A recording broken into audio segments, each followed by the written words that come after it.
éminents membres de la direction, chers camarades et invités.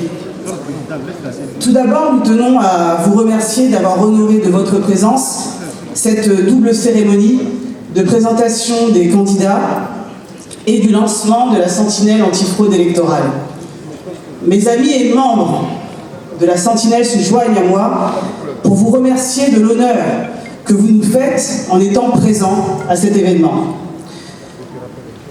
Monsieur le Président, c'est un grand honneur de se retrouver aujourd'hui devant vous après une décision extrêmement importante par laquelle vous avez créé SAFE et dont vous m'avez fait l'honneur de m'en confier la direction.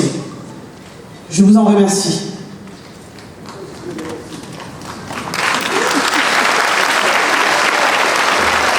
Monsieur le Président, lorsque vous avez, avec vos camarades, créé le PPACI, vous nous aviez indiqué que si nous étions parvenus à conquérir le multipartisme, il nous restait encore beaucoup à faire. Il nous restait encore à conquérir la démocratie, notamment. La démocratie n'est pas un vain mot à vos yeux, car cela constitue l'essence même de votre combat. Vous avez toujours considéré que la démocratie est une nécessité impérieuse pour nos États africains. Et cela non pas pour singer l'Occident, mais pour nous garantir la paix. Monsieur le Président, vous n'avez cessé de nous répéter que la démocratie, c'est notamment le fait d'accepter de ne pas être d'accord. C'est d'accepter d'avoir des idées, des opinions divergentes, sans considérer l'autre comme un ennemi à abattre. La démocratie, c'est d'accepter l'idée même de ne pas être d'accord, tout en permettant que le choix du plus grand nombre s'impose à tous. Parce qu'une démocratie ne s'impose pas à coups de bombes ou de rébellions. Vous nous avez enseigné la nécessité de savoir écouter pour mieux convaincre le peuple. Pour ce faire, les élections sont l'une des formes de l'expression de la démocratie. Et après les joutes oratoires, on laisse le peuple voter et décider. On peut ne pas être d'accord avec le choix du peuple, mais cette décision est souveraine. Le choix du peuple doit pouvoir s'imposer à tous dans la paix. Pourtant, Monsieur le Président, vous avez fait l'amer constat que les élections en Afrique, et plus précisément ici en Côte d'Ivoire, sont souvent synonymes de tensions, de crises, voire même de guerre. Vous avez pu constater que les contentieux pré- et post-électoraux aboutissaient presque toujours à des crises politiques qui mettaient à mal la cohésion nationale. Le caractère chronique des crises politiques lors de chaque élection a fini par vous convaincre qu'il n'y a pas de paix en Côte d'Ivoire. L'absence de guerre n'est effectivement pas la paix. Et la montée des tensions à chaque échéance électorale ne cesse de nous le rappeler. Néanmoins, Monsieur le Président, vous refusez catégoriquement d'accepter cet état de fait comme une fatalité. Et pour résoudre le problème des crises politiques à répétition lors des échéances électorales, vous avez identifié l'un des maux qui ronge notre pays. En effet, Monsieur le Président, vous nous avez fait remarquer que durant ces dernières années, notre adversaire n'était pas un homme ou une femme politique. Notre adversaire n'est même pas un parti politique. C'est un adversaire anonyme et sans visage, qui est redoutable par les actes qu'il pose et par les conséquences qu'elles ont sur toute une nation.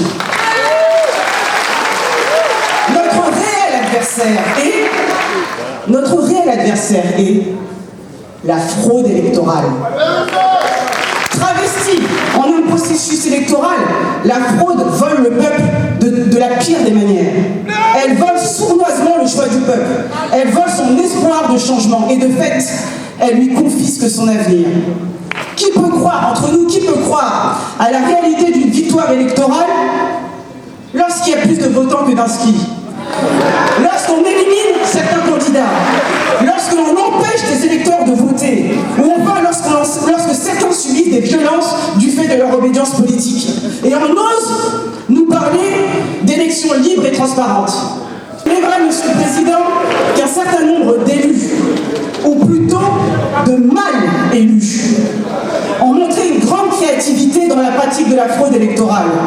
Ils ont utilisé toutes les astuces du métier, depuis les votes multiples jusqu'à la suppression des votes de leurs opposants, voire même la suppression de leurs opposants sur la liste électorale, ou encore la disparition des urnes, en passant par l'achat des voix et la manipulation des résultats. C'est de véritables génies du crime électoral que nous avons pu découvrir ces dernières années.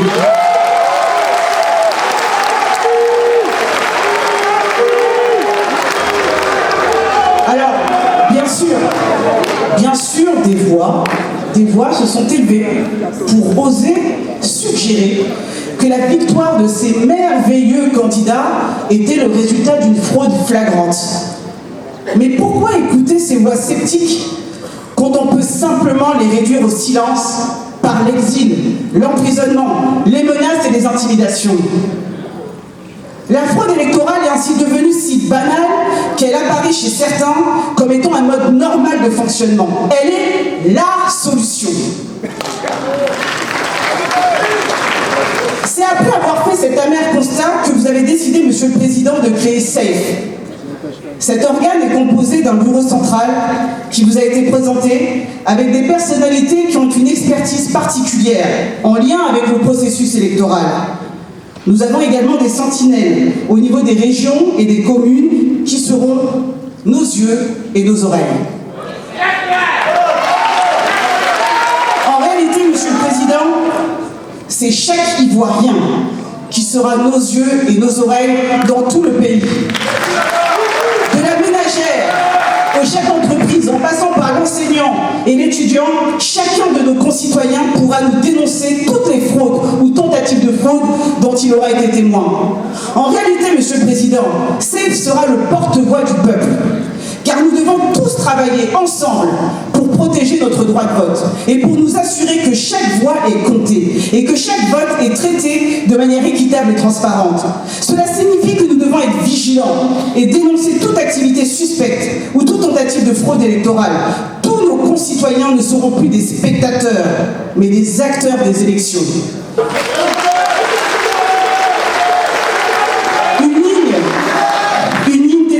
Permettra à nos concitoyens de ne plus subir les élections truquées en dénonçant les fraudes.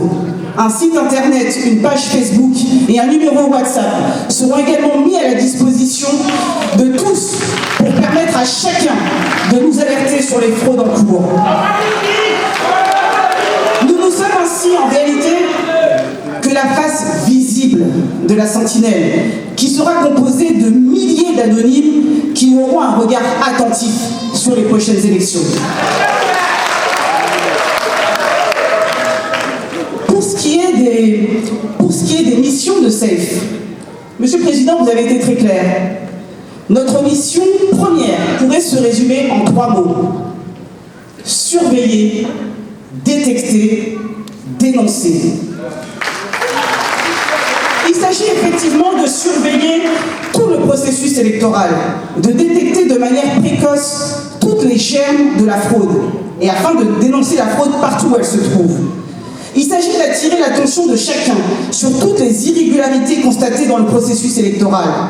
Nous devons également assister et former les candidats de notre parti. Nous devons les sensibiliser, afin qu'ils soient vigilants face à toutes les techniques de fraude dont ils pourraient être victimes. D'ores et déjà, Monsieur le Président, nous précisons que nous n'avons pas vocation à nous substituer à la commission électorale indépendante. Nous n'intervenons pas dans l'organisation du processus électoral, non. Nous n'interférons en aucune manière dans les missions et prérogatives de la CEI. Encore une fois, notre objectif est de surveiller, détecter et dénoncer toutes les fraudes. Alors, nous entendons déjà certains nous accuser de vouloir provoquer des tensions dans le pays. Certains même nous ont accusés de vouloir la guerre. Bon. Alors comment la création d'un organe dont le seul but est de dénoncer la fraude, comment pourrait-il créer des tensions dans un pays? Question. Cette fébrilité, Monsieur le Président, prouve que vous avez établi le bon diagnostic aux problèmes électoraux de la Côte d'Ivoire. Les tricheurs tremblent déjà.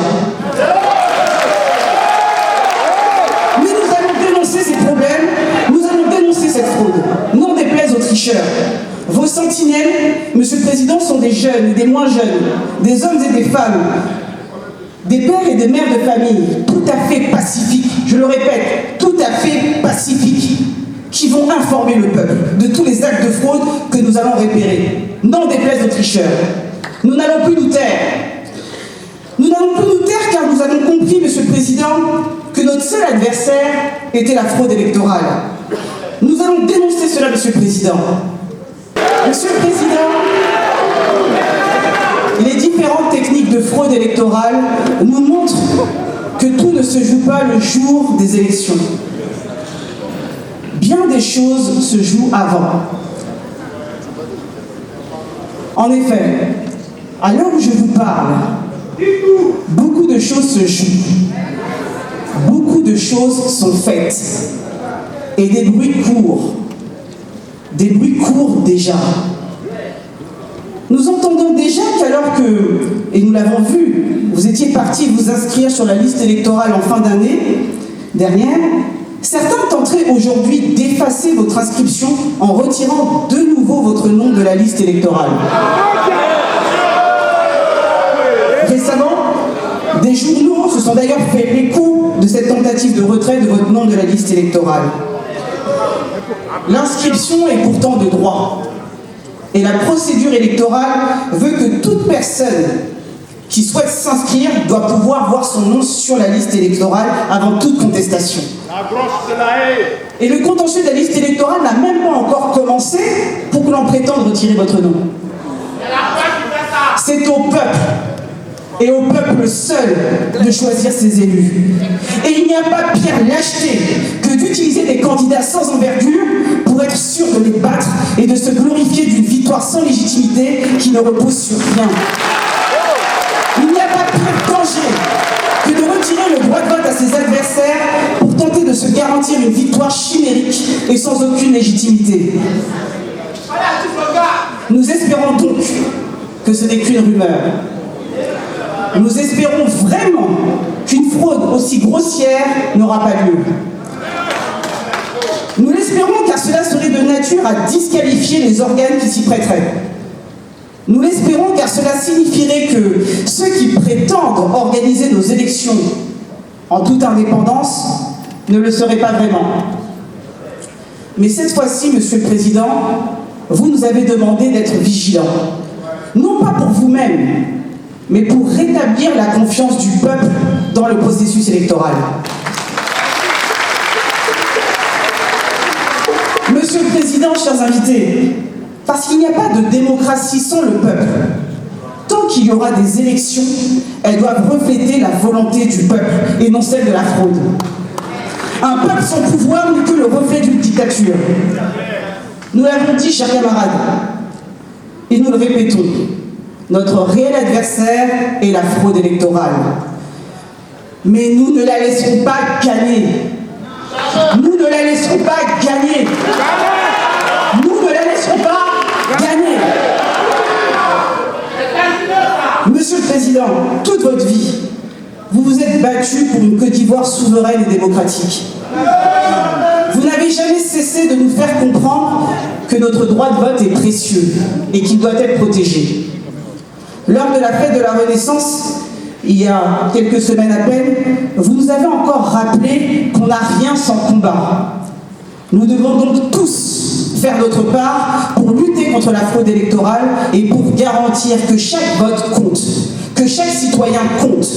Nous devons nous unir, nous tenir debout et dire que nous n'allons plus tolérer la fraude électorale, car notre démocratie, la paix dans notre pays et notre avenir en dépendent. Le philosophe anglais Thomas Hobbes disait que la fraude et la force sont les deux armes principales des hommes en guerre. En ce qui nous concerne, nous les enfants de Gbagbo, les seules armes dont nous disposons est notre parole et notre conviction. Ce sont de seules armes. Convaincus nous le sommes. Nous allons donc parler. Encore et encore. Nous allons dénoncer. Encore et encore. Et si Dieu le veut, nous allons gagner.